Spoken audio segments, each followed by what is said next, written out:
Hello friends, welcome to Witty Learn. कल हमने बात की थी भाषा के रूप और आज हम बात करने वाले हैं भाषा की बिंब यानी भाषा बिंब। भाषा बिंब। अब देखिए भाषा बिंब क्या होते हैं, भाषा बिंब किसे कहते हैं, इन सब को देखते हैं तो जिस प्रकार से हमारे जो भी मानव या वस्तु हमारे सामने आती है उसका चित्र हमें दिखाई देता है और वो स्थायी भाव ले लेता है हमारे मस्तिष्क में। वो क्या है? वो क्या हमारे बिंब है, एक चित्र के रूप में मॉडल बन जाता है हमारे दिमाग में, माइंड में, कि ये गाय है। अब आपको गाय को ऐसा थोड़ी है कि आप उसको भैंस बोल दोगे। इसीलिए हमारे दिमाग में जो भी चित्र बनता है माइंड में, मस्तिष्क में, वो क्या है? बिंब है एक प्रकार से। तो हम देखते हैं भी जब भी कोई वस्तु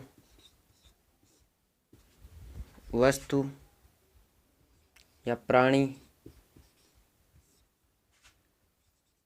हमारी आँखों के सामने दिखाई देते हैं तो हमारे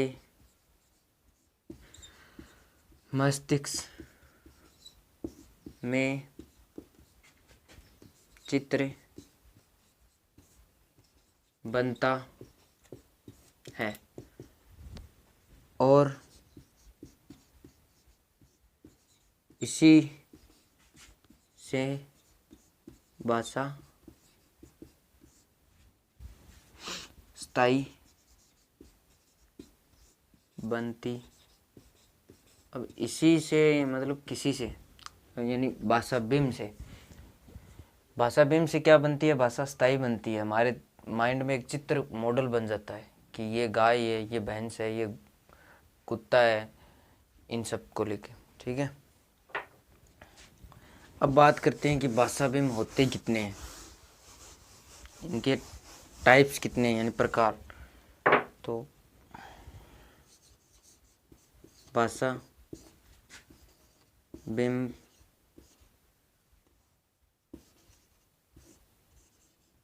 चार होते हैं, चार भाषा बिंब होते हैं। इनमें से पहले है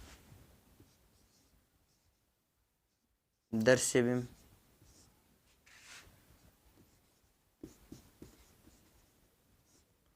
दो नंबर है सर्वे बिंब,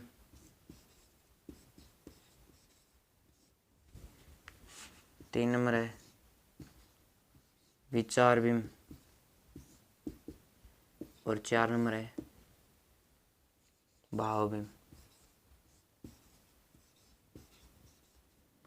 और इनका यही क्रम रहता है। सबसे पहले बात करते हैं कि दृश्य बिंब होता क्या है।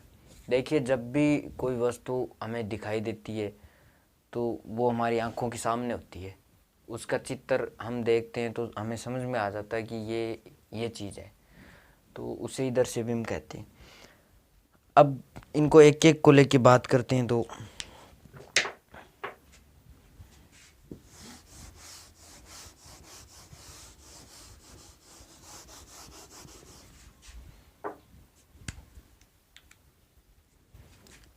फर्स्ट नंबर पर था दृश्य बिंब। जब कोई वस्तु या प्राणी हमारे सामने आता है तो हमारे मस्तिष्क में चित्र बनता है उसे ही दृश्य से ही दृश्य बिंब कहते हैं। उसे ही दृश्य बिंब कहते हैं। अब देखिए एक एग्जाम्पल के तौर पे हम समझ सकते हैं, जैसे फॉर एग्जाम्पल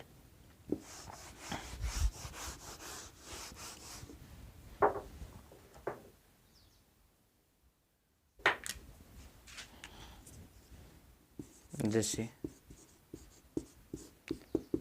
मेरे सामने से गाय जा रही है। अब मेरे सामने से कोई गाय जा रही है तो मैं उसका चित्र मेरे मस्तिष्क में है तभी तो पता चलता है कि ये गाय है, वरना तो मैं गाय को भैंस भी बोल सकता हूँ। लेकिन वो क्या है, स्थायी बन गया। सबसे पहले ये हमें छोटी कक्षाओं में पढ़ाया जाता है कि काऊ मिस गाय, तो उनका चित्र होता है साथ में। चित्रमय पुस्तकें होती हैं, तो चित्रमय पुस्तकों की सबसे पहली रचना की थी कॉमेनियस ने, और वो इसी आधार पे कि काऊ शब्द वो बच्चा नहीं सीखता है, लेकिन वो गाय से रिलेटेड हो गया, इसीलिए वो सीखता है कि ये काऊ है। उसको चित्र दिखा के अगर आप पूछोगे तो ही ये बता देगा। तो वो किससे अनुकूलित है, वो इस चित्र से अनुकूलित है। तो इसमें एग्जाम्पल ही पूछे जाते हैं ज़्यादातर। आप कुछ भी लिख सकते हो अपने हिसाब से, ऐसा नहीं है आप गाय लिखो, और भी लिख सकते हो। अब 2 नंबर पे बात करते हैं, कौन सा था, सर्वे बिंब।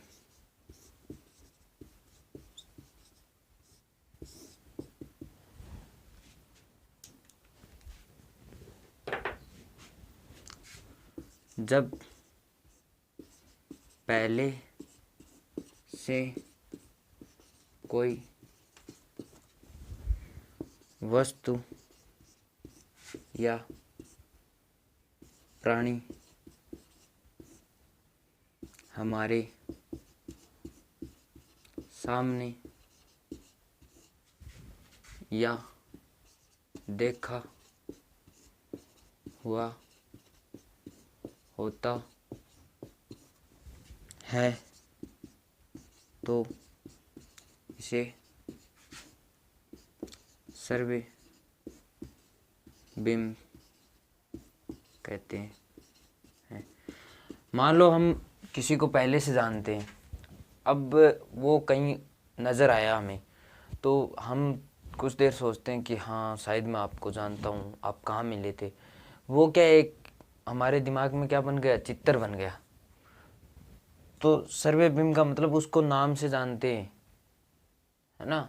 अब मान लो फॉर एग्जांपल आपके घर मेहमान आने वाले हैं, आपके मामा जी आने वाले हैं, तो आपको पता है कि मामा जी आएंगे सुबह।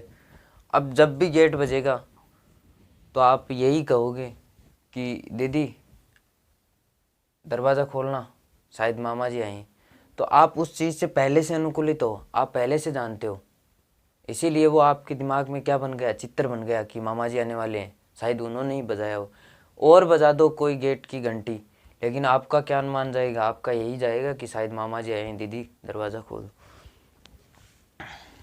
दीदी भैया जो भी है आप अपने हिसाब से लिख सकते हो। जैसे माँ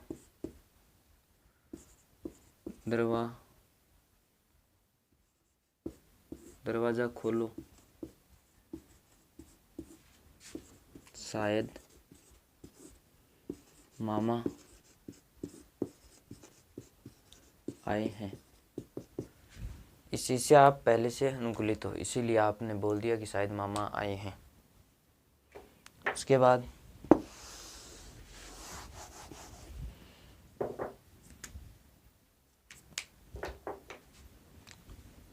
तीन नंबर पे है विचार बिंब।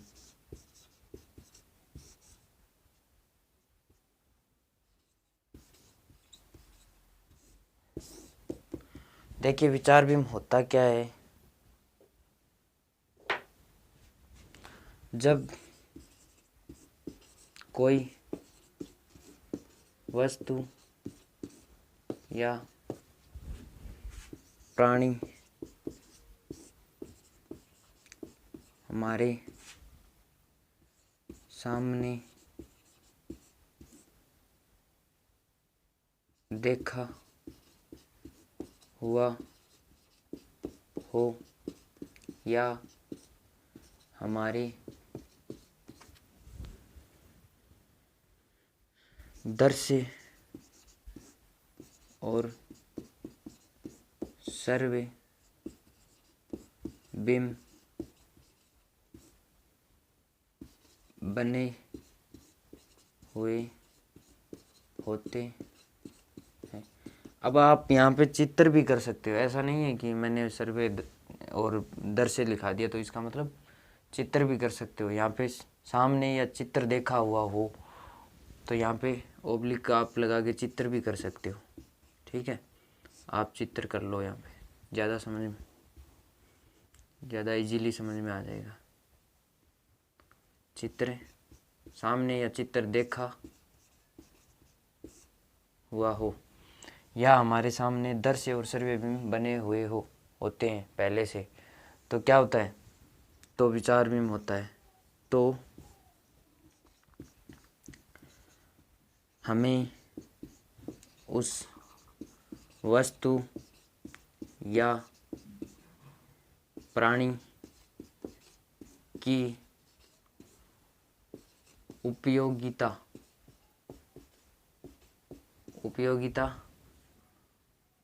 नज़र आएगी। मान लो आपने कोई भी मशीन देखी है, आपने पहली देखी हुई है मान लो। अब आपका बुलडोज़र देखा हुआ है जिसको बोलते हैं जेसीबी। अब आप पहले देखा हुआ है तब तो बता देंगे कि इसको ये भारी सामान या किसी मकान को तोड़ने के लिए उपयोग में आती है। तो मतलब आपने पहले उसका चित्र आपके मस्तिष्क में पहले से उपस्थित है, यानी पहले से बना हुआ है, इसीलिए आप बता रहे कि ये इस काम में आती है। अब मान लो आपने गाय को पहले से देखा है। अब आपके दिमाग में ये आएगा कि गाय घास खाती है, गाय दूध देती है, गाय सफेद होती है, मतलब उसकी उपयोगिता। अगर एक घोड़ा है तो उसका मतलब आप ये कहोगे कि ये सामान ढोने के लिए काम में आता है, तो मतलब उसकी उपयोगिता नज़र आती है हमें। उसे ही क्या कहते हैं? विचार बिंब कहते हैं। इसका विचार बिंब का एक प्रश्न आया हुआ है, शायद टेट की एग्ज़ाम में ही आया हुआ है। मुझे कन्फर्मली पता नहीं है कि किस स्टेट में आया है, लेकिन आया ज़रूर है। तो जैसे हमने गाय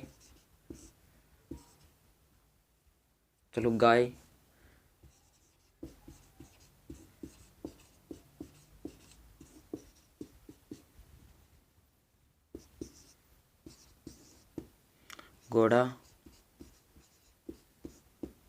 सामान लाने के लिए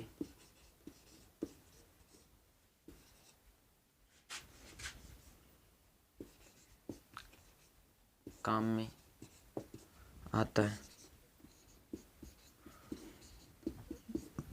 यानी गाय घास खाती है और घोड़ा क्या है? सामान लाने के लिए काम में लिया जाता है या उपयोग में लिया जाता है। तो ये क्या है? ये उसकी उपयोगिता हमें नज़र आ रही है। अब बात करते हैं भाव बिंब। लास्ट है हमारा 4th नंबर, भाव बिंब।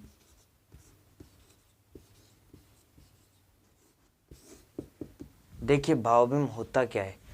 अब बात करते हैं, साधारणतः हम समझ सकते हैं जब हम किसी विचार बिंब और दृश्य बिंब दोनों होते हैं हमारे पास, तो उससे क्या होता है कि हमें केवल भावनात्मक रूप से जुड़ना होता है।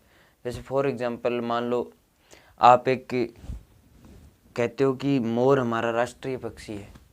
अब जब भी आप मोर देखते हो मोर को मोर ही बोलते हो, ऐसे थोड़ी है ये राष्ट्रीय पक्षी है। वो क्या है, भावनात्मक रूप है। जैसे गाय हमारी माता है, अब गाय हमारी माता है तो वो भावनात्मक रूप से है। कभी आपने किसी को बोला है कि ये देख तेरी मम्मी जा रही है, या आपने बोला कि आ जाओ मम्मी घर चलते हैं, तो मतलब क्या है, ये भावनात्मक रूप है।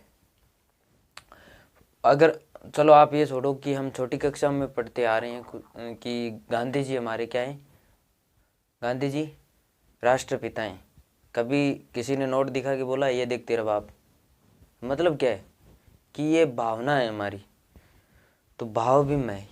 तो करते हैं बात नेक्स्ट।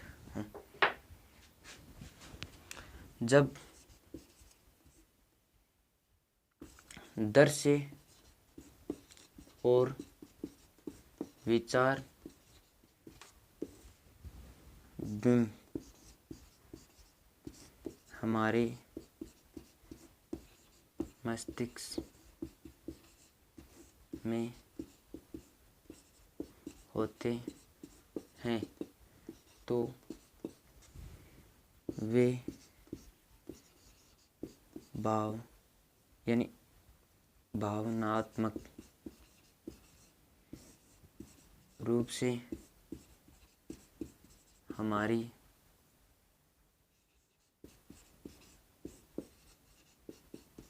आत्मा के साथ संबंध बना लेते हैं।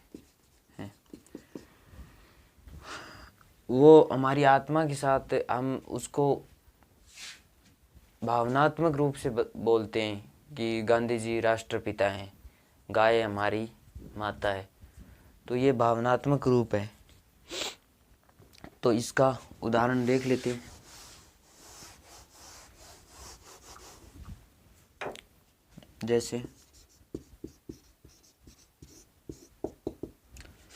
जैसे गाय हमारी माता है, ये भावनात्मक रूप है। अब आप अपने हिसाब से जो भी लिखना चाहते हो वो लिख लीजिए।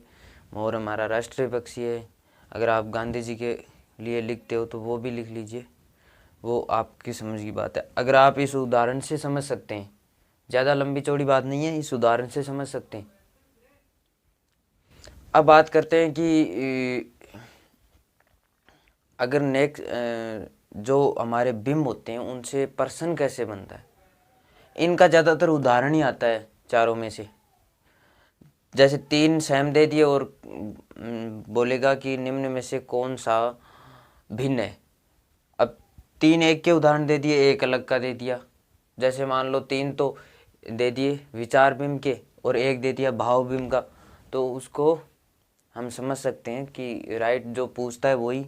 जैसे मान लो कि मैंने दे दिया कि घोड़ा सामान लाने के लिए उपयोग में लिया जाता है, और एक ए में दे दिया ऑप्शन ये, दो नंबर ऑप्शन ये है कि गाय दूध देती है, मतलब 2, और 3 नंबर ये दे दिया कि बुलडोजर मकान तोड़ने के लिए काम में आता है, 3 हो गया। और 4 नंबर ये दे दिया कि गांधी जी हमारे राष्ट्रपिता हैं, तो मतलब क्या हुआ, 4th नंबर सही होगा। तो इसमें से ऐसे प्रश्न आता है।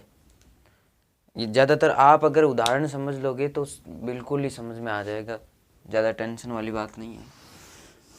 तो थैंक यू। अगर वीडियो पसंद आए तो लाइक शेयर सब्सक्राइब करना ना भूलें।